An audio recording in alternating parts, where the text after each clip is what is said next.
मुख्यमंत्री पुष्कर सिंह धामी ने दिल्ली में किया प्रचार। कांग्रेस और आम आदमी पार्टी पर साधा निशाना। कहा, कांग्रेस विरासत टैक्स लगाकर संपत्ति को चाहती है हड़पना।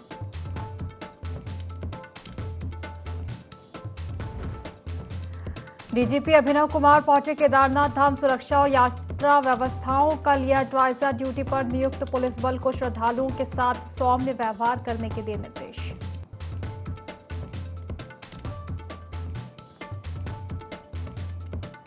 25 मई को खुलेंगे हेमकुंड साहिब के कपाट। प्रतिदिन 3500 श्रद्धालु ही कर सकेंगे दर्शन। राज्य सरकार और गुरुद्वारा प्रबंधन ने जमीनी हालात को देखते हुए प्रतिदिन श्रद्धालुओं के पहुंचने की सीमा की तय।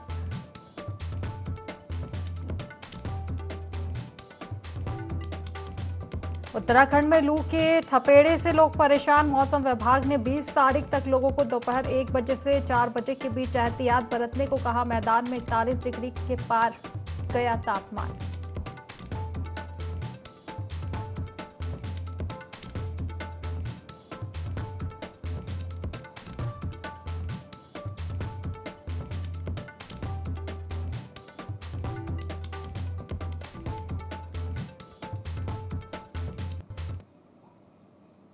नमस्कार, IND 24 देख रहे हैं आप और मैं हूं आपके साथ खुशी व्यास। चले रुक कर लेते हैं सीधा खास खबरों की ओर, जहां सीएम पुष्कर सिंह धामी लगातार दूसरे राज्यों में भाजपा प्रत्याशियों के पक्ष में प्रचार कर रहे हैं। ऐसे में स्टार प्रचारक सीएम धामी का नई दिल्ली पहुंचने पर भव्य स्वागत हुआ। महिला कलाकारों ने पारंपरिक वेशभूषा के साथ लोक नृत्य कर सीएम का जोरदार स्वागत किया। इस दौरान सीएम ने नई दिल्ली लोकसभा सीट से भाजपा प्रत्याशी बांसुरी स्वराज के पक्ष में जनसभा को संबोधित किया। इस दौरान सीएम धामी ने भाजपा प्रत्याशी बांसुरी स्वराज के समर्थन में लोगों से वोट की अपील करते हुए भाजपा सरकार के विकास के कार्यों को गिनाया। साथ ही सीएम ने विपक्ष पर भी जमकर निशाना साधा। ऐसा समय मिला है, अवसर मिला है कि हम सब लोग आगे बढ़कर भारतीय जनता पार्टी को समर्थन करें, मोदी जी को तीसरी बार प्रधानमंत्री बनाने में अपना योगदान दें। क्योंकि पिछले 10 वर्षों में हम सब जानते हैं मोदी जी ने भारत को बुलंदियों पर ले जाने का काम किया है।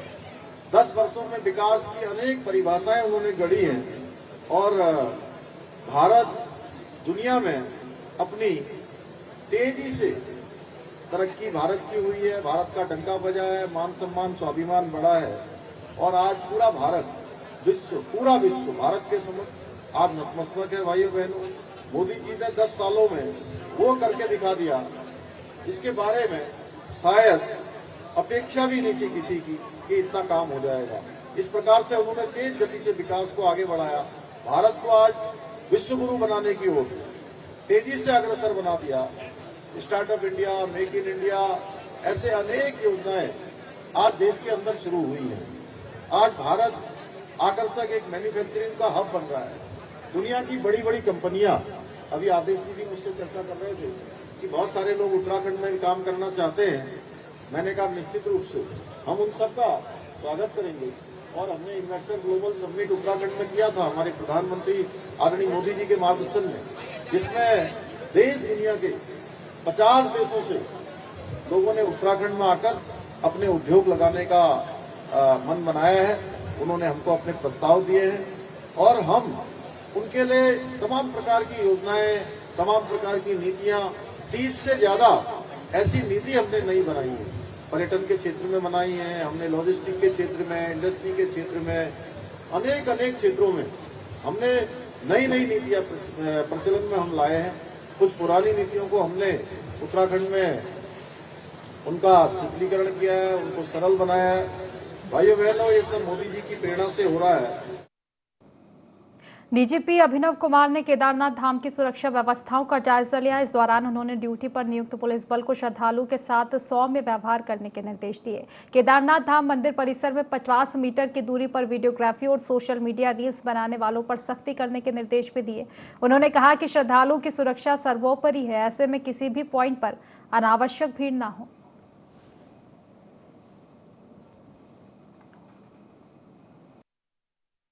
चारधाम यात्रा का केदारनाथ धाम के कपाट खुले हुए 10वां दिन है 2024 की चारधाम यात्रा का। और इस अवसर पर मैं स्वयं आज सुबह आया था यहाँ की व्यवस्थाओं को देखने और इस बार अप्रत्याशित अभी तक भीड़ आई है श्रद्धालुओं की, और डेली लगभग 30,000 से भी अधिक श्रद्धालु यहाँ पर दर्शन करके जा रहे हैं।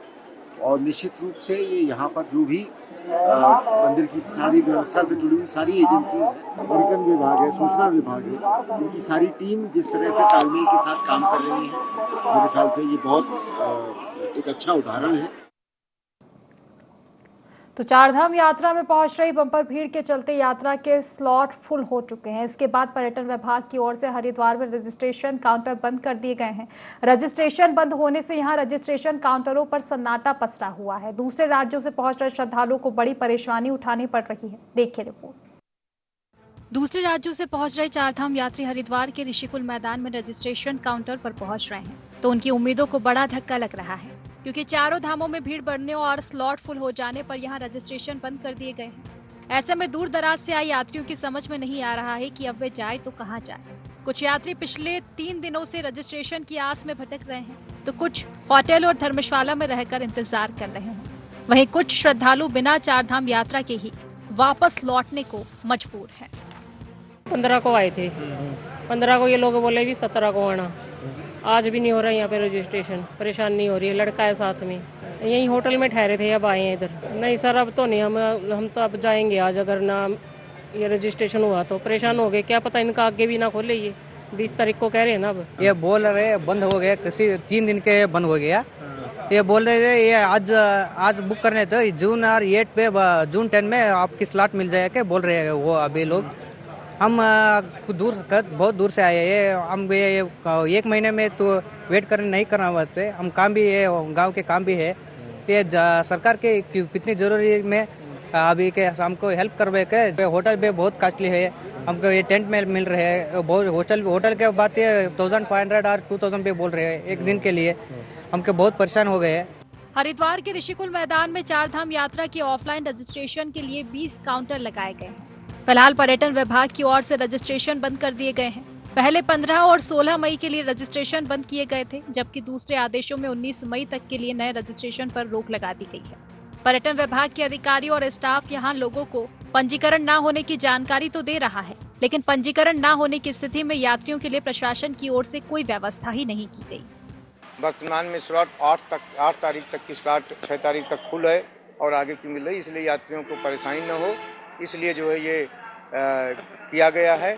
और सभी से अनुरोध किया जा रहा है कि आप अगर स्लॉट जिस तारीख को अगर आपको मिलता है उसी में जाएं। निर्देश हैं ये हम लोगों को भी लगता है, लेकिन अब क्या किया जाए, इस तरह की स्थिति बनी हुई है। ऊपर ओवर क्राउड होने की वजह से वहाँ व्यवस्थाएं जो भी यहाँ से जाएगा वहाँ दिक्कत होगी। सुरक्षित और व्यवस्थित चारधाम यात्रा के लिए सरकार की ओर से रजिस्ट्रेशन व्यवस्था शुरू की गई है। हालांकि यात्रा सीजन से पहले ही अधिकारियों की तैयारी की कमी के चलते रजिस्ट्रेशन के साथ चारधाम यात्रा करा पाना सरकार के लिए बड़ी चुनौती बनाई हुई है। ऐसे में खुद ऑनलाइन रजिस्ट्रेशन न कर पाने वाले श्रद्धालुओं को इसका खामियाजा भी भुगतना पड़ रहा है। हरिद्वार से IND24 के लिए शहजाद अली की रिपोर्ट। प्रदेश के नगर निगम, नगर पालिका और नगर पंचायतों में चुनाव से पहले सरकार प्रशासकों का कार्यकाल कुछ समय के लिए बढ़ाने का रास्ता तलाश रही है। इसके लिए विधिवत राय ली जा रही है। वहीं कांग्रेस पार्टी ने कहा कि सरकार की मंशा पहले से ही निकाय चुनाव कराने की नहीं है। पार्टी के प्रदेश प्रवक्ता शीशपाल बिष्ट का कहना है कि इससे पहले भी कांग्रेस पार्टी ने निकायों में प्रशासक बैठाने का विरोध किया था और कहा था कि समय पर ही चुनाव होने चाहिए, जिसके बाद सरकार चुनाव कराने से पीछे हट गई और दोबारा प्रशासकों का कार्यकाल बढ़ाने जा रही है। उन्होंने कहा कि चुनाव नहीं कराकर सरकार लोकतंत्र की हत्या कर रही है।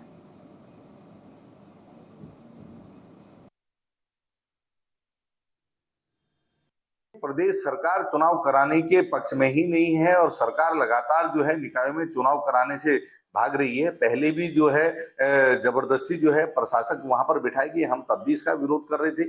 हम कह रहे थे कि तय समय पे जो है चुनाव होनी चाहिए और सरकार तब भी चुनाव करने से जो है भागी और अब दोबारा से जो है प्रशासकों का कार्यकाल बढ़ाने की जो है तैयारी हो रही है। निश्चित तौर पर ये लोकतंत्र की हत्या है। लोकतंत्र में जो है समय पे चुनाव होने चाहिए, क्योंकि निकायों की जनता भी चाहती है कि तय समय पे जो है चुनाव और चुने हुए जनप्रतिनिधि जो है उनकी समस्या का समाधान करें। प्रशासक जो है अपनी मनमानी करते हैं और सरकार के इशारे पे ही जो है काम करते हैं, क्योंकि निकायों में आप देख लीजिए वहां पर जो है नई नालियां नहीं बनी हैं, वहां पर जो है स्ट्रीट लाइटें नहीं लगी हैं, वहां पर पुराने पार्कों का जो है सौंदर्यकरण नहीं हुआ है, नए पार्क नहीं बने हैं, सफाई की व्यवस्था नहीं है, ड्रेनेज की जो है व्यवस्था नहीं है। तो जनाक्रोश है और जनाक्रोश को प्रदेश सरकार ने भांप लिया है, इसीलिए निकायों में जो है चुनाव से भाग रही है और बार बार जो है प्रशासकों का कार्यकाल बढ़ाया जा रहा है। उत्तराखंड किसान एकता मंच ने डोईवाला उप जिलाधिकारी अर्पणा ढोंडियाल के माध्यम से मुख्यमंत्री को ज्ञापन भेजते हुए मांग की है कि क्षेत्र की गरीब जनता किसी प्रकार से अपने रहने के लिए एक एक पैसा जोड़कर मकान बनाने का प्रयास करती है, लेकिन MDDA के कर्मचारियों की गाड़ियां क्षेत्र में घूमती रहती है जो मौका मिलते ही मकान बना रहे हैं। गरीब लोगों को मकान तोड़ने की धमकी देने लगते हैं और नक्शे के नाम पर अवैध वसूली करते हैं। पूर्व सैनिक भी जब देश की कई वर्षों की सेवा के पश्चात प्राप्त पूंजी से अपने परिवार के लिए छोटे से आशियाने का निर्माण करना चाहता है तो उसे भी विभागीय कर्मचारियों की प्रताड़ना का शिकार होना पड़ता है।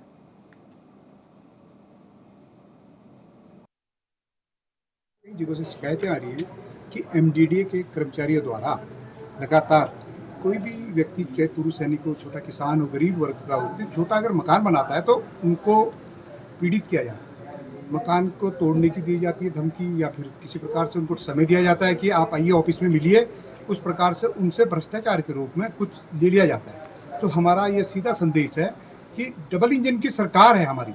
अगर इस प्रकार के हमारे कानून में कहीं से भी वार्ता आई या बात आई तो हम इसको बर्दाश्त नहीं करेंगे और ना ही ऐसे अधिकारी को हमको आवश्यकता है इस क्षेत्र में। किसान सैनिक एकता मंच के लोग के माध्यम से और स्थानीय जनप्रतिनिधियों के माध्यम से, उनमें सभासद भी थे, कुछ प्रधान थे, क्षेत्रीय सदस्य थे, सभी ने एक मांग पत्र हमने माननीय SDM महोदय को दिया है, जिसमें हमने दिखाया कि क्षेत्रीय जनता MDDA मसूरी देहरा विकास प्राधिकरण के भ्रष्टाचार से बहुत परेशान है।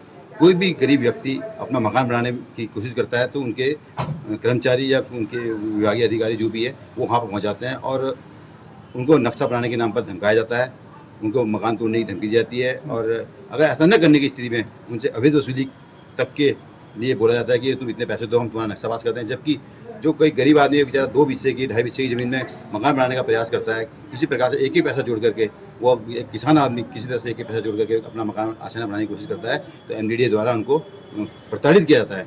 लेटर दिया है, ज्ञापन दिया है, उसके परिप्रेक्ष्य में हम लोग एक बार जांच करेंगे। साथ में हम MDDA के जो AE और JE हैं, जो लोकल क्षेत्रीय स्तर में यहाँ पे डेप्यूटेड हैं, उनसे भी एक बार वार्ता करेंगे कि क्या इश्यूज ग्राउंड में आ रहे हैं। इसके अलावा उनके जो ज्ञापन है वो माननीय मुख्यमंत्री जी के लिए, तो हम इसको आगे फॉरवर्ड करेंगे। खबरों में आगे बढ़ेंगे, जहां निकाय चुनाव को लेकर भले ही तारीखों का ऐलान नहीं हुआ हो, लेकिन सरगर्मियां अभी से तेज हो चली है। जहां एक और विपक्ष लगातार सरकार पर निकाय चुनाव नहीं कराने को लेकर हावी है, तो वहीं सत्ता पक्ष अपना तर्क देकर इन तमाम सवालों से मुंह फेरता हुआ दिखाई दे रहा है। उधर नैनीताल हाईकोर्ट ने सरकार को तय समय पर चुनाव कराए जाने के सख्त निर्देश दिए हैं। ऐसे में ये निकाय चुनाव किस ओर मोड़ लेता है, इसी को लेकर देखिए खास रिपोर्ट। उत्तराखंड में निकाय चुनाव को लेकर अभी स्थिति साफ नहीं हो पाई है। सरकार निकायों में प्रशासकों का कार्यकाल बढ़ाएगी या फिर तय समय पर चुनाव कराएगी, इसको लेकर सस्पेंस लगातार बरकरार है। ऐसा माना जा रहा है कि सरकार प्रशासकों का कार्यकाल बढ़ा सकती है। शहरी विकास मंत्री प्रेमचंद अग्रवाल का कहना है कि 6 जून तक आचार संहिता लागू है, जबकि 2 जून को प्रशासकों का कार्यकाल खत्म हो रहा है। आचार संहिता के तहत कोई निर्णय सरकार नहीं ले सकती है और अभी कई अन्य चीजों पर काम चल रहा है। मतदाता सूची हो या फिर आरक्षण, आने वाले दिनों में इसके बीच का रास्ता खोजा जाएगा। चुनाव की स्थिति आने पर हम चुनाव के लिए भी तैयार हैं। देखिए, अभी आचार संहिता लगी है और मुझे इस पर जानकारी है 6 जून तक आचार संहिता प्रभावी रहेगी और हमारा यहाँ कार्यकाल 2 जून तक खत्म हो रहा है। तो ऐसी स्थिति में हमें बहुत सी चीजें देखनी होती है, तो देख रहे हैं उसमें हम क्या उसमें कर सकते हैं, क्योंकि आप जानते हैं उस बीच में कोई निर्णय चुनाव से संबंधित नहीं ले सकते हैं। और उससे पहले की जो प्रक्रिया है, जैसे मतदाता सूची, आप देख रहे होंगे आजकल मतदाता सूची बन रही है, कहीं की खामियां नजर आ रही हैं। इस प्रकार की अन्य जो प्रक्रिया है उस पर हम लोग काम कर रहे हैं। परीक्षण है, दूसरी आरक्षण है, ये सारी चीज़ों पर हम काम कर रहे हैं। ये काम पैरेलल चल रहा है। जैसी चुनाव की स्थिति आएगी और हमें ये काम तब भी करना था और आज भी करना है, हम आज उस काम को कर रहे हैं और यदि हमें ऐसी स्थिति आएगी तो हम चुनाव के लिए तैयार हैं। निकाय चुनाव को लेकर जहां सत्ताधारी पार्टी बीजेपी आचार संहिता का खत्म होने का इंतजार कर रही है और उसके अनुरूप फैसले लेने की बात कर रही है, तो वहीं कांग्रेस शुरू से ही निकाय चुनाव को लेकर सरकार को घेर रही है। कांग्रेस के चक्राता विधायक प्रीतम सिंह का कहना है कि नगर निकाय चुनाव समय पर होने चाहिए, लेकिन सरकार चुनाव को लगातार टाल रही है। संविधान में स्पष्ट है कि चुने हुए व्यक्ति को ही चार्ज हैंडओवर और टेकओवर होना चाहिए, लेकिन सरकार संविधान के विपरीत चल रही है। अभी भी सुनिश्चित नहीं है कि नगर निकाय चुनाव कब होंगे। देखिए, नगर निकाय के चुनाव जो है समय पर होने चाहिए थे, लेकिन सरकार चुनाव को लगातार टालती जा रही है। देश के संविधान में जो 74वां संविधान संशोधन हुआ है, उसमें सुस्पष्ट कहा गया है कि चुने हुए व्यक्ति को ही जो है चार्ज हैंडओवर और टेक ओवर किया जाएगा, लेकिन संविधान के विपरीत सरकार आचरण करने का काम कर रही है और अभी भी कोई तिथि सुनिश्चित नहीं है कि कब जो है नगर निकाय के चुनाव होंगे। तो सरकार चुनाव को जो है टालने का काम कर रही है। न्यायालय लगातार जो सरकार को निर्देश देने का काम कर रहा है कि आप तत्काल प्रभाव से जो है चुनाव कराने का काम करे, लेकिन सरकार इस दिशा में कोई कार्य करते हुए दिखाई नहीं दे रही। उत्तराखंड में निकाय चुनाव का बिगुल बजने से पहले ही सियासत गरमा चुकी है, जहां राजनीतिक पार्टियों ने अपनी जीत के लिए गुणा भाग करना शुरू कर दिया है और विरोधियों को धूल चटाने के लिए सियासी बिसात बिछानी भी शुरू कर दी है। तो वहीं अभी निकाय चुनाव की डेट फाइनल नहीं हुई है, लेकिन उससे पहले पक्ष और विपक्ष आमने सामने आ गए हैं। देहरादून से ID24 के लिए संवाददाता विनय सूद की रिपोर्ट। डिजिटल शिक्षा को आगे बढ़ाते हुए उत्तराखंड शिक्षा विभाग लगातार सरकारी स्कूलों में स्मार्ट क्लास लगा रहा है। वहीं छात्रों को किताबों से बढ़कर डिजिटल माध्यम से प्रैक्टिकल अनुभव कराने के लिए स्मार्ट क्लास का उपयोग किया जा रहा है। इस बात को लेकर डीजी शिक्षा बंशीधर तिवारी ने कहा कि अभी तक लगभग 2000 स्कूलों में स्मार्ट क्लास लग चुकी है, जिनमें कुछ सरकारी बजट से लगे हैं तो कुछ CSR के जरिए लगे हैं। साथ ही उन्होंने कहा कि अगले 2 से 3 महीनों में लगभग 1200 स्कूलों में स्मार्ट क्लास लगेगी, जिसमें हमारा प्रयास है कि हर स्कूलों में स्टूडियो हो ताकि किसी विशेष लेक्चर को इन सभी 1200 स्कूलों से जोड़ा जाए।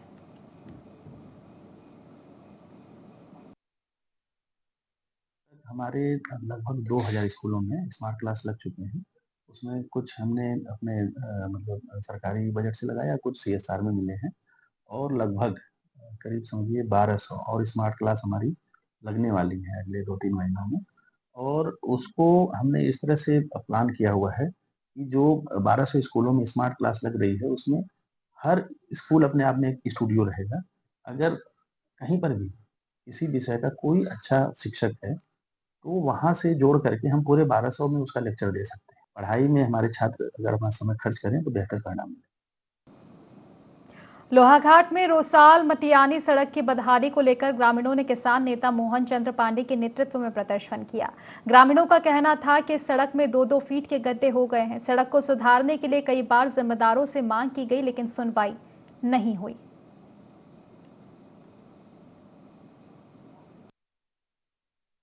रोसाल से मटियानी तक जो सड़क मार्ग है वो पूरी तरह से क्षतिग्रस्त हो चुका है। उसका डामरीकरण पूरा उखड़ गया है और एक से 1.5 2 फुट के उसमें गड्ढे बने हुए हैं और पूरी तरह जोखिम भरा यह मार्ग हो रहा है। कभी भी इसमें हादसे हो सकते हैं। बाइक हैं और ये तो कई बार रपट गई हैं और कई लोगों को चोटें भी लग गई हैं। जो गर्भवती महिलाएं हैं या बीमार व्यक्ति हैं, उनको मटियानी जो कि एक नेपाल बॉर्डर से बिलोंग करता हुआ गाँव है, उनको वहाँ से लोहाघाट पहुँचाने में जो 40 से 50 किलोमीटर दूरी तय कर स्वास्थ्य केंद्र लाना पड़ता है, तो उसमें भारी समस्या होती है। कई बार जो डिलीवरी वाली महिलाएं हैं उनकी जान पर जो है बन आती है। इसके बारे में विभाग को सूचित किया गया है। जनप्रतिनिधि तो खैर हर 5 साल में एक बार जाते हैं और हर बार पब्लिक को ठग के अपना वोट ले आते हैं। उसके बाद वो इस क्षेत्रों की तरफ जाते ही नहीं है। तो सरकार से और विभागों से यही हम गुजारिश करते हैं कि इस मोटर मार्ग को जल्द से जल्द ठीक कराया जाए। चंपावत जिले के जनजातीय गांव खिरद्वारी का कुमाऊं आयुक्त दीपक रावत और जिलाधिकारी नवनीत पांडे ने निरीक्षण कर गांव वासियों की समस्याएं सुनी। साथ ही जूनियर हाई स्कूल का निरीक्षण कर बच्चों से बातचीत की। इस दौरान उन्होंने गांव के सबसे बुजुर्ग दंपति के घर जाकर उनके साथ बैठकर उनसे बातचीत करते हुए उनकी बोली भाषा, इतिहास और जीवन शैली के बारे में जानकारी ली। भ्रमण के दौरान आयुक्त ने कहा कि इस गाँव की हर एक समस्या का नियत समय पर समाधान करते हुए इन्हें समाज के मुख्य धारा में ले जाने का कार्य किया जा रहा है। वहीं गांव में सभी तरह के विकास कार्य भी किए जा रहे हैं।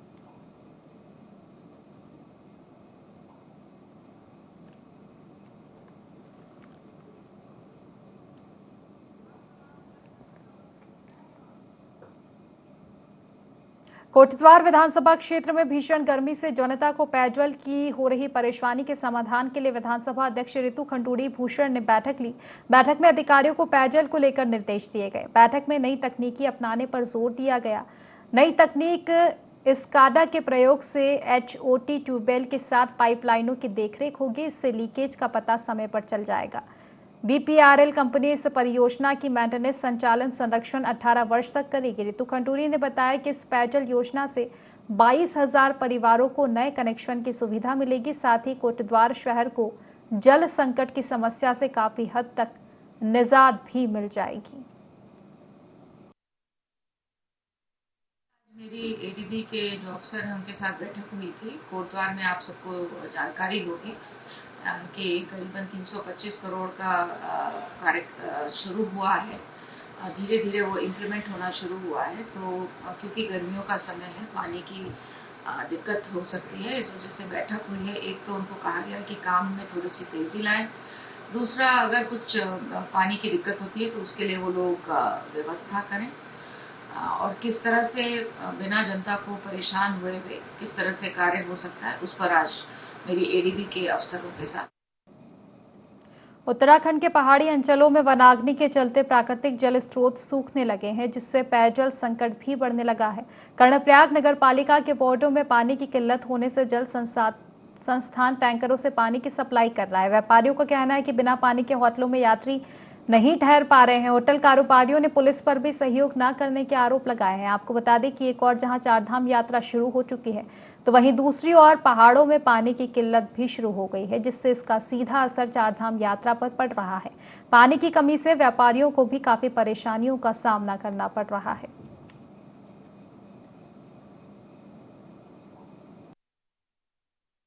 पे पानी की सुचारू व्यवस्था नहीं है। जल संस्थान के JE को बार बार फोन करने के बाद भी फोन नहीं उठाया जा रहा है। लाइनमैन को बोलने पर कि पानी नहीं आ रहा, वो कह रहा मैं छुट्टी पे हूँ। टेम्परेरी लाइनमैन द्वारा यहाँ पर टैंकर की व्यवस्था की गई। जब टैंकर भी इसलिए भेजा होंगे जब प्रेशर डाला गया उनके, और कॉमर्शियल बिल सारी बिल्डिंग वाले कॉमर्शियल बिल पेड करते हैं। रेगुलर बिल यहाँ पे जमा किए जा रहे हैं, लेकिन पानी की सुचारू रूप से व्यवस्था खत्म कर रखी है। जल संस्थान द्वारा बिल्कुल नाकामी है। जल संस्थान सारे लॉज खाली पड़े हुए, यात्री खाली जा रहे हैं वापिस कि पानी नहीं है तो हम नहीं रुकेंगे कहते। उत्तराखंड के चमोली जिले में स्थित विश्व प्रसिद्ध फूलों की घाटी ट्रैक 1 जून से पर्यटकों के लिए खोल दिया जाएगा। इस घाटी को विश्व धरोहर का दर्जा मिला है। अपनी दुर्लभ जैव विविधता के लिए यह घाटी प्रसिद्ध है। यह Nandan Kanan valley of flowers फूलों की घाटी ट्रैक अपने दुर्लभ पुष्पों की प्रजातियों के लिए दुनिया भर में मशहूर है।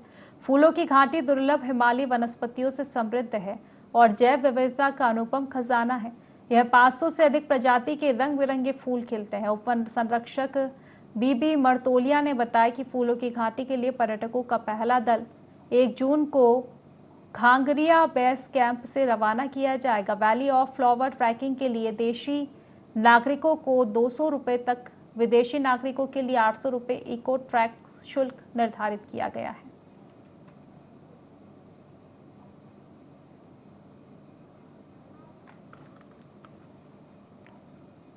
फिलहाल इस बुलेटिन में बस इतना ही। आप बने रहिए IND24 के साथ। नमस्कार।